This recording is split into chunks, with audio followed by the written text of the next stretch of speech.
बिस्मिल्लाहिर्रहमानिर्रहीम। कैसे हैं भैया आप लोग? रटना नहीं है, समझना है। Syntax book board physics 9 matrix reduced syllabus chapter number 4 law of conservation of momentum. Law of conservation of momentum. Copy pencil ले लीजिए, लेक्चर को नोट करना है और मुस्कुराते रहना, ठीक है। लॉ का मतलब क्या है पहले कई दफ़ा बताया है। क्लेम या किसी का दावा या चैलेंज या किसी की कही हुई बात, ठीक है, इसको लॉ कहते हैं। इसको खालिस उर्दू में कानून भी कहा जाता है। कानून भी ऑब्वियस सी बात है किसी की कही हुई बात ही है ना, जो कि लिखत में है या वर्बल है। बहरहाल लॉ का मतलब किसी की कही हुई बात, स्टेटमेंट, बयान, क्लेम या दावा। कंजर्वेशन का मतलब होता है बका। बका का मतलब क्या होता है? खालिस उर्दू में तो बका हो गया, आसान उर्दू में अपने वजूद को कायम रखना। अपने वजूद को कायम रखना, अपनी हैसियत को बरकरार रखना, इसको हम कहते हैं कंजर्वेशन। ठीक हो गया? अपने आप को कायम रखना, अपने वजूद को कायम रखना। Law of conservation of momentum, इसका मतलब ये हुआ कि मोमेंटम जो है वो उसने अपने आप को संभाला हुआ है। मोमेंटम जितना था अब भी उतना ही है, ना तो मोमेंटम ज़्यादा हुआ ना मोमेंटम कम हुआ, बल्कि कंजर्व रहा। समझ आ गई बात? इसी तरह हमारे पास law of conservation of energy भी आता है। इसमें क्या होता है कि एनर्जी ना तो क्रिएट होती है ना डिस्ट्रॉय होती है, जितनी एनर्जी है उतनी ही मौजूद है। इसी तरह हमारे पास law of conservation of mass भी आता है। जितना मास है था उतना ही अब है, ना तो मास बढ़ा ना कम हुआ। तो ये बात है कि ना तो इजाफा होगा ना कमी होगी। जितना मास पहले था उतना ही मास अब भी रहेगा। Law of conservation of mass. Law of conservation of energy, जितनी एनर्जी पहले थी उतनी एनर्जी बाद में है, ना तो एनर्जी बढ़ी ना एनर्जी कम हुई। Law of conservation of energy. Law of conservation of momentum, जितना मोमेंटम पहले था उतना ही मोमेंटम बाद में है, ना तो मोमेंटम बढ़ा ना मोमेंटम कम हुआ। अब ये बाद में पहले, बाद में पहले, बाद में पहले, तीनों लॉज में मैंने ये बात बोल दी। तो पहले दो जो लॉज बताए हैं उनको तो छोड़ देंगे, बाद में उस और पहले का क्या मतलब है। यहाँ पर बाद में और पहले का मतलब क्या है? टकराना, कोलाइजन। कोलाइजन मतलब टकराव, टकरा जाना, ठीक है। जैसे इस मार्कर को मैं फेंकता हूँ, ये जाके इस बोर्ड से टकरा जाता है। ये देखें, ये टकरा गया इस कैप से, और ये इसको कहते हैं कोलाइजन। इसी से वर्ड निकला है कोलाइड, टकराना। कोलाइड मतलब टकराव, बल्कि नहीं, कोलाइड का मतलब है टक्कर, कोलाइजन का मतलब है टकराव, टू कोलाइड का मतलब है टकराना।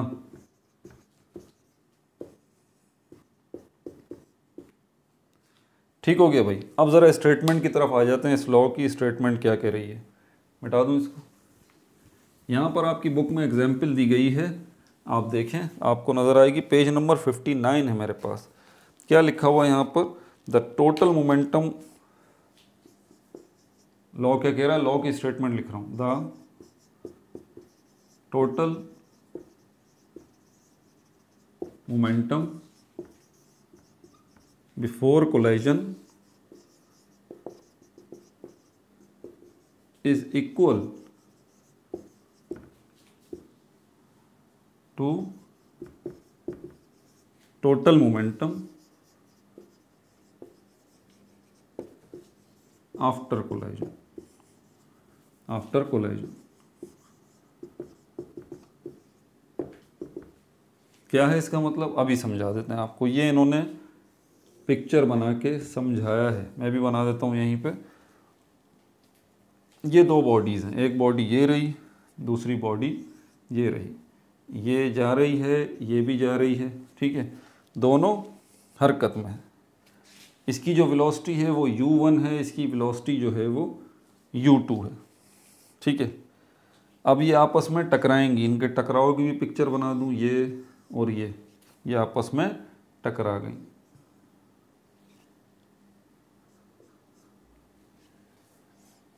अच्छा, अब जो टकराने के बाद ये दो बॉडीज़ दोबारा बना रहा हूँ, इसकी वेलोसिटी जो है वो v2 हो गई और इसकी वेलोसिटी जो है वो v1 हो गई। ठीक है भाई, ये ज़रा सेपरेट कर दूँ। एक पिक्चर तो ये रही, ठीक है, दो बॉडीज़ हैं जा रही हैं, इसकी वेलोसिटी u1 है, इसकी वेलोसिटी u2 है। ठीक है, दोनों हरकत में है। अब कौन तेज़ हरकत में है, कौन स्लो हरकत में है, ये अभी देखते हैं। फिर यहाँ पर इनका टकराव हुआ। ठीक है, ये दूसरी पिक्चर हो गई। तीसरी पिक्चर ये रही। टकराने के बाद जब ये टकराएंगे तो ये अलग होंगे। तो ये तीसरी पिक्चर ये है जब ये दोनों बॉडीज़ अलग अलग हो गई टकराने के बाद। ये जो पिक्चर है ये टकराने से पहले की है, बिफोर। ये जो पिक्चर है ये उस वक्त की है जब ये टकराए, और ये जो पिक्चर है ये जब की है जब ये टकरा चुके, टकराकर अलग हो गए। ठीक हो गया। अब यहां पर वो क्या बता रहा है, यहां पर मैं आपको बताता हूं। The total momentum before collision, total momentum before collision, total momentum before collision, टकराने से पहले का जो टोटल मोमेंटम है, ये अभी टकराए नहीं है, बिफोर है। इस बॉल का, इसकी वेलोसिटी इसके मुकाबले में ज़्यादा है। अब देखें ज़रा ध्यान रखिएगा, मैं इसका डेटा यहाँ लिख रहा हूँ, थोड़ी सी जगह बनाए। u1 जो है ये वाली, इसकी वेलोसिटी जो है वो 20 मीटर पर सेकेंड। ठीक है, और इसका मास जो है, इसको m1 कर देता हूँ, इसका मास जो है वो 5 kg है, 5 kg।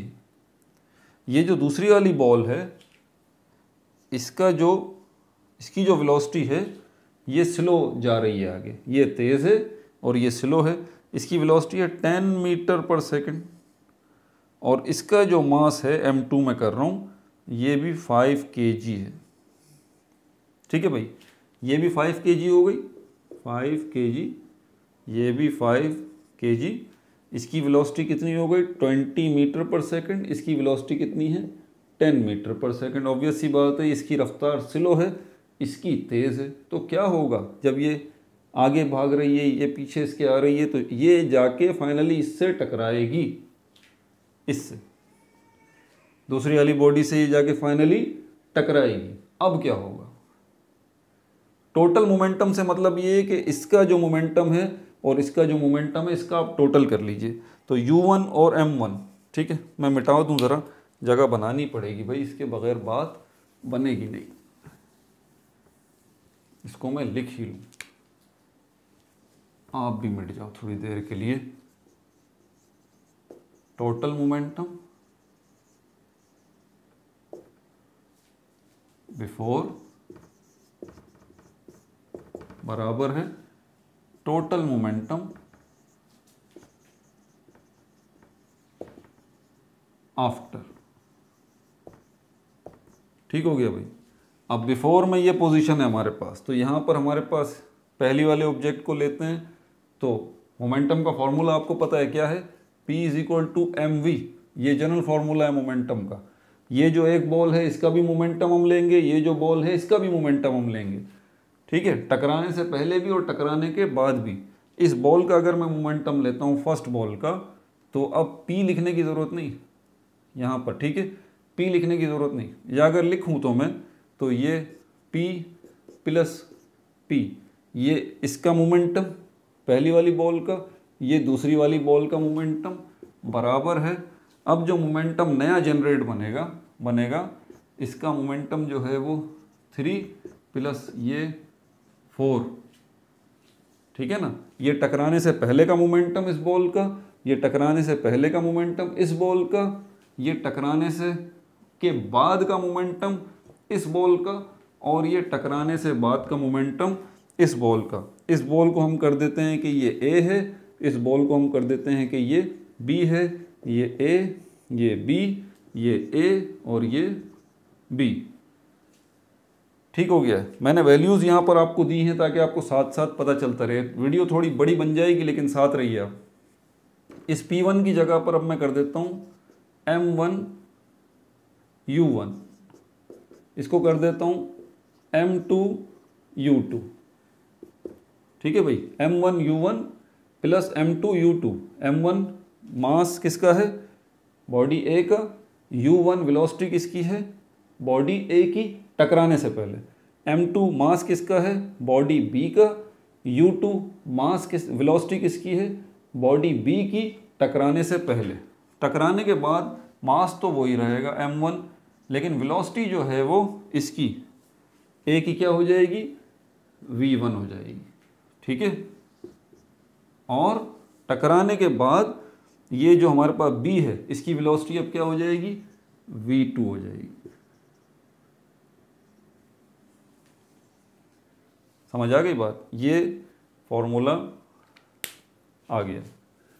अब इसमें मैं वैल्यूज पुट कर देता हूँ, यहाँ पर आप देख लीजिए। मास कितना है, ये मास था हमारे पास 5 मल्टीप्लाई बाय टकराने से पहले वेलोसिटी क्या थी इसकी 20, प्लस इसका मास कितना था दूसरी वाली बॉल का 5 मल्टीप्लाई बाय इसकी वेलोसिटी क्या थी 10। 5 को 20 से मल्टीप्लाई कीजिए, क्या जवाब आएगा 100, प्लस 5 को 10 से मल्टीप्लाई कीजिए, क्या जवाब आएगा 50। कितना टोटल निकलेगा 150। ठीक है, अब जब ये बड़ी बॉल इस छोटी बॉल से टकराई है, इसकी वेलोसिटी ज़्यादा है, इसकी कम है, इसकी वेलोसिटी 20 मीटर पर सेकंड है, इसकी 10 मीटर पर सेकंड है, तो आपको पता है टकराने के बाद क्या होगा, टकराने के बाद इसकी वेलोसिटी बढ़ जाएगी और इसकी वेलोसिटी कम हो जाएगी। समझ आ गई बात, यानी कि इसके मोमेंटम का जो एक हिस्सा वेलोसिटी है वो इसके पास चला जाएगा। ठीक है, और इसकी रफ्तार जो है वो बढ़ जाएगी, यहाँ से कम होके यहाँ चला जाएगा, तो टोटल तो वही रहेगा। अभी देखते हैं मास कितना है हमारे पास 5 मल्टीप्लाई बाय, अब ये वेलोसिटी इसकी कितनी हो गई, पहले कितनी थी 20 थी ए की, अब कितनी वेलोसिटी हो गई, अब जो है वो इसकी 10 हो गई। मास दूसरी वाली बॉडी बी का कितना था, उसका मास जो है वो 5 kg ही था, वेलोसिटी उसकी कितनी हो गई, अब उसकी हो गई 20। तो 5 को 10 से मल्टीप्लाई कीजिए 50, 5 को 20 से मल्टीप्लाई कीजिए, यहाँ पर मेरे ख्याल में 200, हाँ सही है भाई 100 ही आएगा। 5 को 20 से मल्टीप्लाई करेंगे, ये भी 100 हो जाएगा, ये भी 150 हो जाएगा, यहाँ भी 150 है। देख लीजिए, ये टकराने से पहले का टोटल मोमेंटम 150, ये टकराने के बाद का टोटल मोमेंटम 150। इसी को कहते हैं law of conservation of momentum, जिसमें टकराने से पहले का मोमेंटम और टकराने के बाद का मोमेंटम कंजर्व रहता है। ना तो इजाफा हुआ मोमेंटम में, उसके किसी फैक्टर में कोई इजाफा हुआ, मास में इजाफा हुआ, ना तो वेलोसिटी में अगर इजाफा एक जगह हुआ तो दूसरी जगह कम हो गया, टोटल कंजर्व ही रहा। अपना बहुत ज़्यादा ख्याल रखिएगा। कोई भी प्रॉब्लम है, कोई चीज़ समझ में नहीं आई है, मुझे बताइए कमेंट में, मैं इंशाल्लाह उसको एक्सप्लेन करने की कोशिश करूँगा। No like no subscribe, only share.